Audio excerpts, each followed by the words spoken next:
येतील मोक्ष जनाच्या उद्धाराकरता या भूतलावर आमची पायपीट चालू असतेवेळी तुमचं आगमन झालं. पण आमच्यापेक्षाही तुम्ही थोर महान आहात.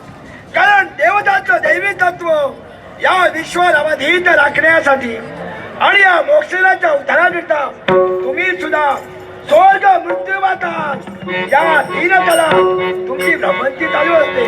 नमो नमः नमो नमः. सुद्धा कर्तव्य थोरे हो. स्वर्गाच्या तुच्छतेनं पाहिलं तुम्ही नव नारायण नवनाथ म्हणूया ठिकाणी तुम्ही निर्माण झाला.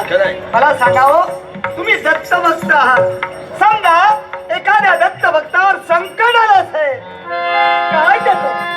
दत्तात्रयाच्या उपदेशानुसार आता भूतलावी नवनारायण वामनाने सिद्ध होतो. त्या दत्तात्रयाचा स्वाभिमान दत्तात्रयाचा महिमा वाढविण्यासाठी आम्ही नवनाथ सिद्ध होतो. त्या दत्तात्रयाच्या तत्वाला जर का कोण गजाचा दान असेल तर त्याला शासन करण्यासाठी आणि भक्ती महिमा या विश्व राज्यावर ठेवण्यासाठी आम्ही नवनारायण सिद्ध होतो. होय ना. मग ऐका ती व्यक्ती कोणा